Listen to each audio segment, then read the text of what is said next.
Beshem Hashem Naaseh Natsliach, nous poursuivons aujourd'hui notre étude dans les commentaires de la Haggadah de Pessah avec l'étape de Uhatz, l'étape dans laquelle nous allons nous laver les mains sans dire de bracha, sans dire la bracha de Al Netilat Yadayim, en vue de consommer juste ensuite le karpas, ce bout de céleri trempé dans de l'eau salée.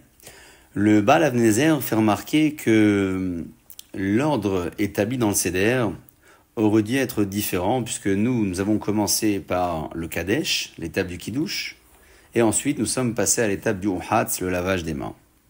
Selon lui, nous aurions avant tout dû nous laver les mains pour les purifier, avant de sanctifier la soirée du Seder par l'étape du Kadesh.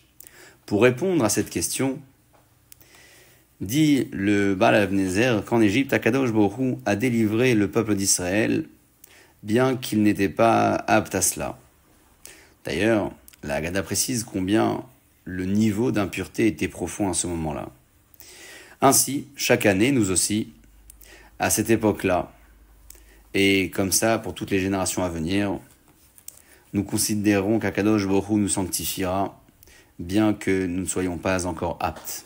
Voilà pourquoi, disait le maître, qu'il est d'usage de commencer par l'étape du Kadesh, avant de passer à l'étape du Uhatz.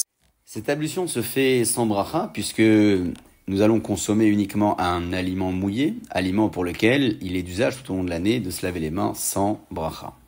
Pourquoi se laver les mains tout court?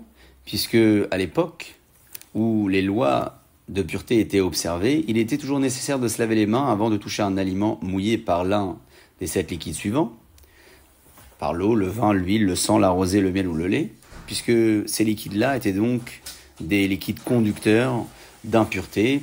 Voilà pourquoi il fallait donc se laver les mains avant de consommer un aliment mouillé. Nous allons donc nous aussi tenir cette conduite et nous laver les mains avant de consommer le karpas. Après l'ablution des mains sans bénédiction comme expliqué ci-dessus, nous allons dire la bracha de Boré Peri Adama avant de consommer ce bout de céleri, en pensant à quitter également la consommation du maror de cette fête de laitue que nous allons consommer un petit peu plus tard dans la soirée du Seder. Pourquoi les Chachamim, les sages, ont décrété la consommation du karpas en début du Seder? Eh bien, la raison à cela, c'est que l'objectif de cette soirée-là, c'est d'éveiller les enfants à poser des questions. En consommant un légume avant le repas, les enfants s'étonneront et se demanderont pourquoi y a-t-il une différence entre ce soir et les autres soirs.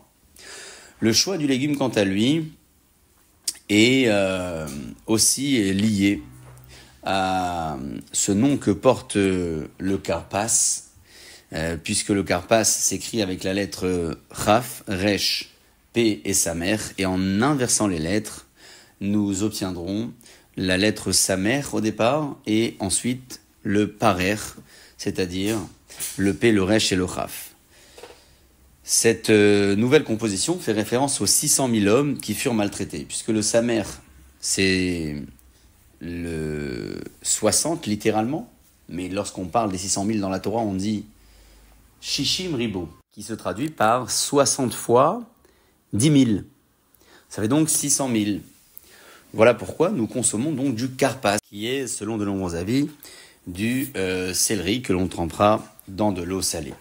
Le Rav Ovadia Yosef rapporte au nom du Rabbeinu Manoach que le karpas rappelle la kétonet apassim, vous savez, cette fameuse tunique que Yaakov Avinu a offert à son fils Yosef, celle qui a causé plus tard la descente du peuple d'Israël en Égypte, puisque les frères ont été jaloux de lui, l'ont vendu, et plus tard ils sont tous descendus pour consommer et acheter à manger, après que les rêves de leur frère, de Yosef, s'étaient donc réalisés lorsqu'il était devenu gouverneur. Toujours, le Rabbeinu Manoach dit que c'est grâce à ce légume que nos ancêtres guérirent de leurs plaies en Égypte, en le consommant. Le Hagour, quant à lui, précise que ce légume est un légume qui n'est pas amer, et pour cause, si nous prenions un légume qui était amer, il est fort possible que nous soyons déjà acquittés du maror. Voilà pourquoi nos sages ont décidé de choisir la consommation d'un légume qui n'était pas amer, mais qui allait simplement éveiller la conscience des enfants ou rappeler quelques événements de l'histoire de l'esclavage en Égypte. Ce karpas sera consommé uniquement après avoir été trempé dans de l'eau salée, mais pas dans le charoset, puisque le charoset accompagne habituellement la mitzvah du maror. Et si nous accomplissons cette mitzvah de mélanger avec le charoset, avec le karpas, le goût de la mitzvah sera perdu pour le maror puisque nous aurons déjà consommé du charoset bien avant. Une fois ces éléments évoqués, posons-nous alors la question du pourquoi nous laver les mains pour la consommation d'un élément tel que le karpas, trempé dans un liquide, alors que tout au long de l'année, certainement que la majorité des gens ne fait pas attention à cette pratique-là. Comme ça a posé la question le Sha'ar HaTziyun, commentaire écrit par le Hafetz Chaim lui-même.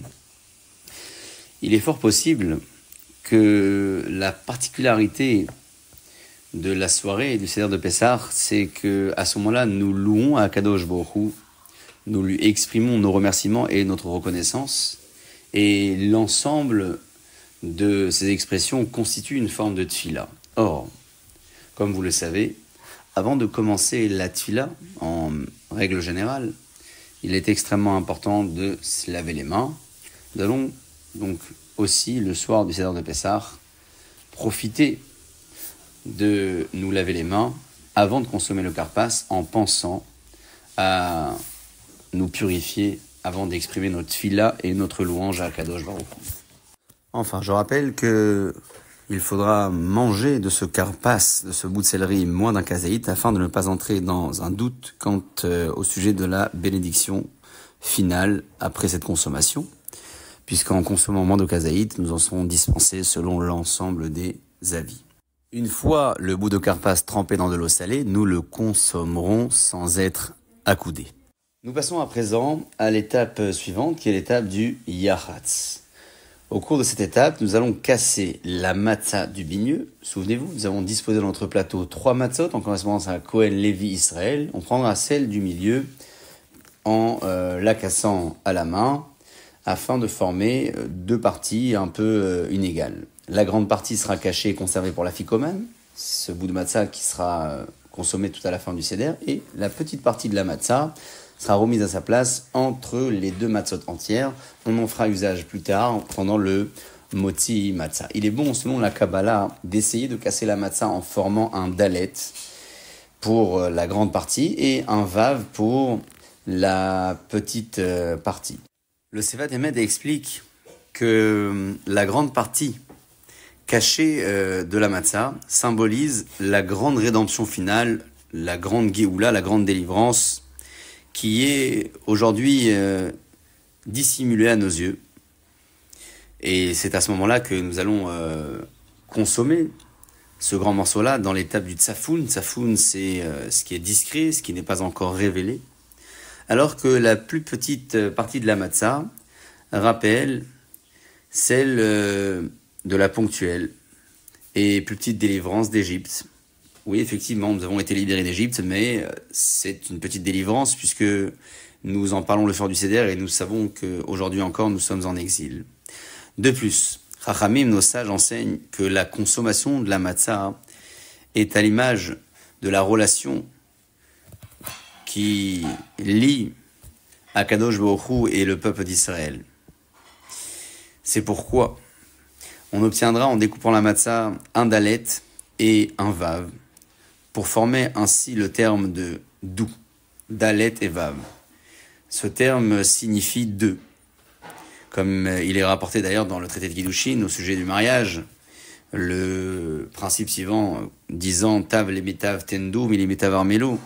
Il est préférable de siéger à deux plutôt que de vivre seul, et le dou, dalet vav, est traduit par deux.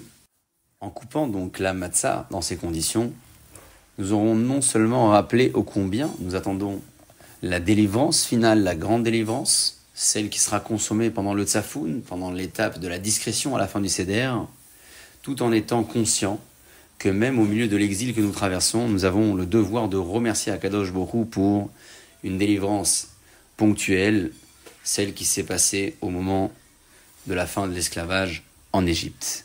Et c'est en rappelant ces propos que nous pourrons créer à nouveau ce lien fort ou le renforcer entre nous et Akadosh Baruch Hu par la notion du dalet et du vav par la notion de l'unité et de ces deux bouts de matzah qui finiraient un jour par se réunir au moment où le peuple d'Israël méritera de vivre la délivrance finale.